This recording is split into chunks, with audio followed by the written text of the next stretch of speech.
Hi, my name is Father Charlie Bouchard, and I'm here to offer you some thoughts about the readings for the eighth Sunday in Ordinary Time so that you can know something about them before you go and hear them this weekend at church. The first reading from Sirach, from the wisdom figure Sirach today, is very short and blunt. He tells us about the danger of speech, the danger of words. And he suggests that every time we open our mouths, there is a chance that we are going to tell people something that they don't already know about us, that our words reveal who we are. Sometimes that's a good thing because we can say things that lead people to see that we're better or more compassionate or more gracious than they thought. But it can work the other way as well. Our words can reveal our inner selves and show people that we're not who they thought we were, and not in a good sense, that we are more selfish or narrow or opinionated or angry than they thought, and we're going to lose something there. And that's really what he's trying to tell us, to be careful about what we say. And if there is a danger anytime any of us speak, if words reveal us, then that's even more true for preachers who make a living on speech and for whom words are their stock in trade. Every time we get up into the pulpit, we're taking the chance of revealing who we are, I hope in a good way, but that's not always the case. Sometimes we can cause scandal or help people see a side of us that they didn't see before and which they don't like. I remember once traveling, I believe it was in Germany, and we were in one of those huge old cathedrals that has the great big pulpit that is attached to one of the pillars so that the preacher has to walk up this winding staircase to get to it. And when I looked behind the pulpit, I noticed that on every step, under every step, there was a quotation from Scripture about sin, about human sinfulness. And those were all there to remind the preacher of the hazard of speaking in the Lord's name and of going up there and revealing yourself as a preacher to the people who were listening to you. It was basically saying, be careful. You're in hazardous territory here, and make sure that what you say reflects not only who you really are, but also reflects the presence of the Lord in your own life.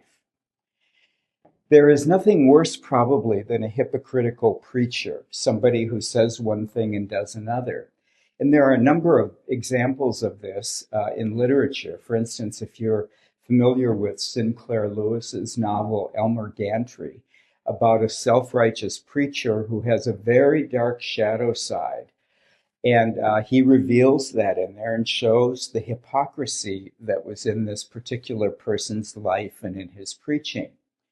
And more recently, in our own time, we've seen plenty of evangelists and preachers, especially some of those who became wealthy on television, and then later fell apart in scandal, either because of financial mismanagement or because of extramarital affairs, or whatever it was. And their hypocrisy and their double life, if you will, was exposed for everyone to see, which, of course, causes great scandal and shows us exactly how much words can make a difference. I have a friend who is a professor of business at the University of St. Thomas in the Twin Cities, Kenneth Goodpaster.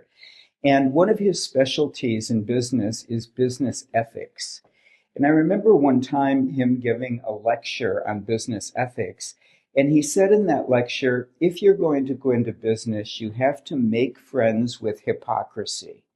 Now, the first time I heard him say that, I was a little shocked. It's like, well, do you sell yourself out before you even walk in the door?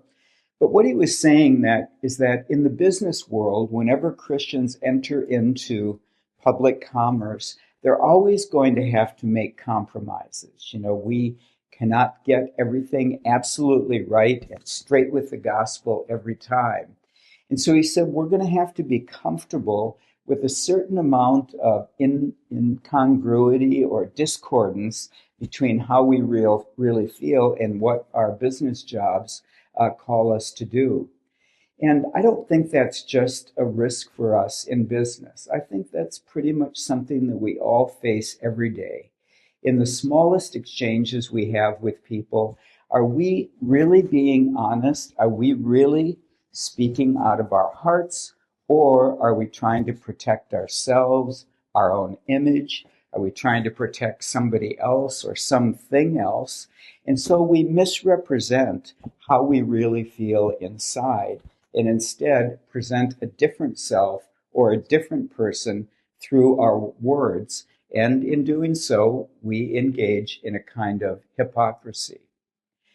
I think that the challenge, especially as Jesus names it in the gospel today, where he makes a similar point about people who are not doing what they say, is that we need to work as Christians and as people who aspire to virtue to try to close that gap between who we are and who we want to be. You probably remember that St. Paul, in his letter to the Romans, complains about his own internal conflict. And he says, sometimes I do the very thing that I don't want to do, and I fail to do the very thing that I want to do. And all of us in our lives suffer from that kind of split personality. It's partly our humanity warring against the law of the gospel, the law of compassion, the law of charity, whatever it might be. And each of us has to work throughout our lives to kind of draw those two things, those two selves closer together. What these gospel, or what both of these readings are really talking about today, is the virtue of integrity. You know, can we claim that we really are who we say we are?